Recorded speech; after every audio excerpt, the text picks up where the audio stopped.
Hello, family. Welcome to the first episode of Lightworkers Anonymous. I think we're going to have a little mini series going on right now.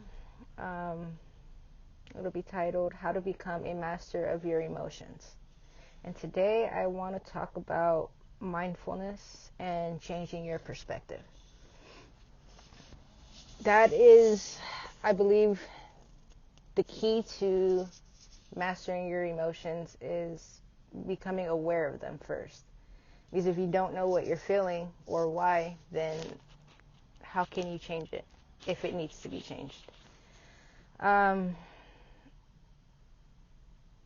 then once, you've become aware of that certain emotion, you got to ask yourself, does it even really matter? Because a lot of times we get into situations and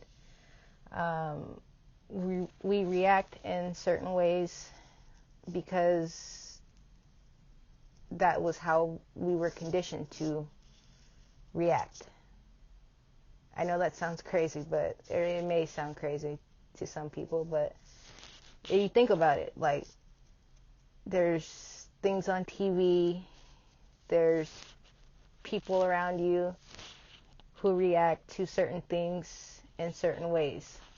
And then you growing up seeing these things, you've been taught that, okay, when this happens, I'm supposed to behave in this way, if that makes sense. Like, for example, say you come across somebody who makes a racial remark towards you. You were taught, you've seen it in, on TV and movies, and I'm sure you've seen it in your own life, where somebody gets called a name or is subject to racism and they react very negatively towards it. So you, being, a young child maybe at the time, see these things and that's what you're learning from. Doesn't mean it's correct, but that's what you learn from. So becoming aware of what you're feeling is key. And then ask yourself, does it really matter? So say somebody calls me the N-word. Before I would probably go off, I'd probably get into a physical altercation with this person. Now, I could care less because people's words mean nothing to me, truthfully. You can call me all the names in the book, it really doesn't matter. It's not going to change the way that I feel about myself. It changes nothing. That's that person's problem. And I choose not to make it my own. So, you got to ask yourself, does this matter? Does this change anything? Am I a different person now because this person feels that way about me? Absolutely not. Absolutely not. So then, we've become aware of how it made us feel. Yeah, it made us angry, probably. And then we asked ourselves, does it matter? And we've come to the conclusion that, you know what? It doesn't matter. It doesn't change anything. So then, now we can sit here and still be angry about it, or we can just let it go. And that would be my advice, is to just let it go, because if it doesn't matter, if it doesn't change anything, then why sit there and hold on to it? Why sit there and be angry about it? All that's going to do is attract more negativity if you sit there and simmer in it, So when you find yourself in these situations, it doesn't have to be what the example was that I gave you. It could be anything. Any kind of negativity, anything that just does not serve you. You have to make the choice to either sit in it or let it go. And sometimes, certain things are a lot harder to just let go than others. Like maybe racism is a really big deal to you. Maybe. And if that's the case, then I do have an exercise that you can use that has helped me so much. It's helped me so much. I'm sure you've all heard of people say, go to your happy place. Find a happy place. You're going to hear it again. Find a happy place. It could be, the beach. Some place that you can go to in your head. Not somewhere, I'm not telling you to physically go somewhere, but go somewhere in your head that makes you happy. Maybe it's, a song that makes you happy. Maybe it's a person. But think of that when you're in a situation that's a little bit more difficult to just let go of than, something a little more minor. So you go to that happy place, and it's got to be something that evokes loving emotions or excitement, something good to focus on. So you're not sitting here focusing on that negativity, because that changes everything. If you can go to a place that evokes love or excitement or enlightenment,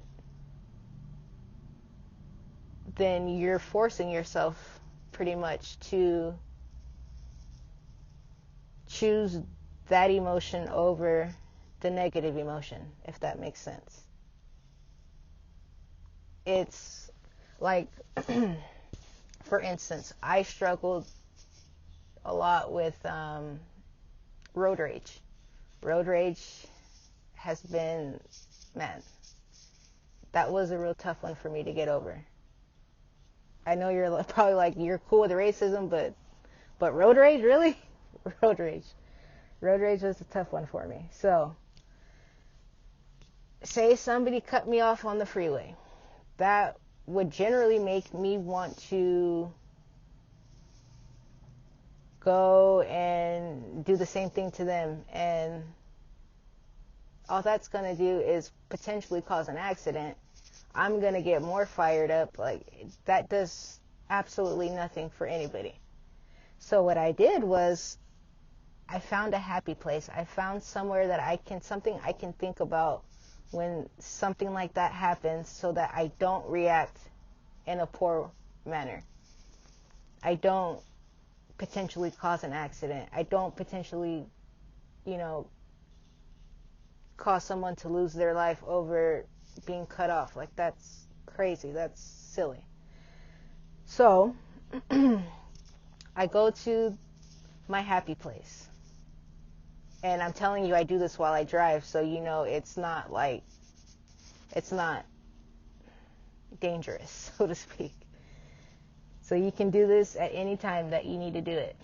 And it really has helped tremendously, to the point where now I don't even speed anymore, really. Like, my usual speed now is probably between 70 and 73. I don't think that's speeding compared to my what I would used to do between 80 and 90. That's speeding. So this has helped me a lot. It's helped me with any time that I come across something that I just can't let go, or I can let go, but it's a lot harder to let go. So I force myself to, by going to my happy place and evoking those positive emotions, those things that I do want to feed. We don't want to feed negativity, because that's just going to cause more negativity to come into our lives, and that's not what we want. So the quicker we can become aware of these emotions, and ask ourselves if it matters or not. And I've never come across a situation where it actually did matter. But sometimes, it does. Sometimes there comes a time where you have to stand up for yourself, and in order to do that, you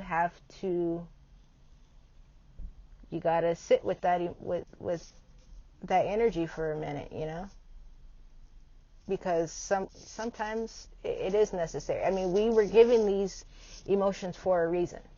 Anger is not for what it's usually used for. Anger was given to us for fight or flight. It's to get our adrenaline going. That's what anger is actually for. So there is actually a time for anger.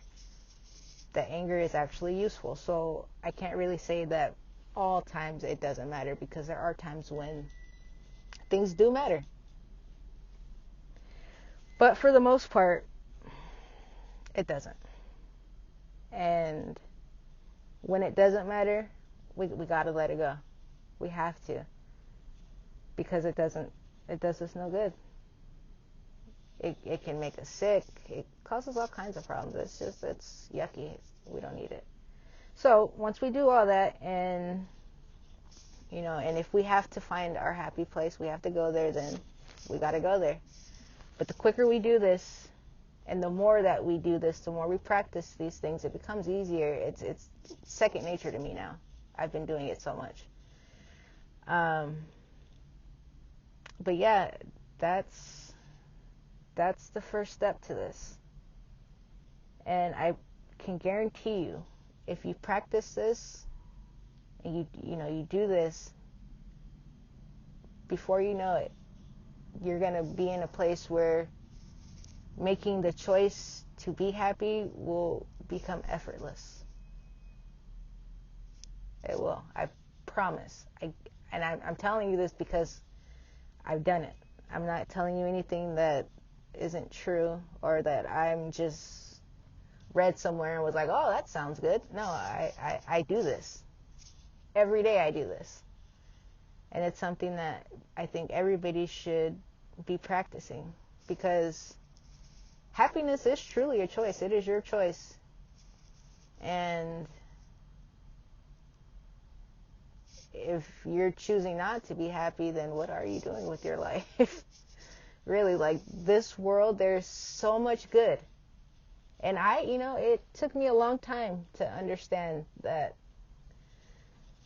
the world was not against me, that there's so much abundance, there's so much beauty here, and sitting in anger all the time, you can't see it, because all you're focused on is the bad stuff that happens, and it's not necessarily your fault, because that's all they show us.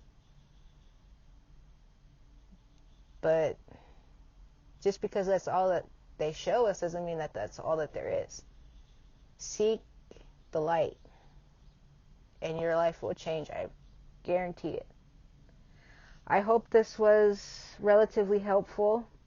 It actually helped me a lot when I was going through the awakening process. I mean, I'm still going through it, but I'm past that stage, so I can help others. And that's the goal here. So I hope it was helpful, and yeah, just keep practicing, and it will come to you. It will become easy.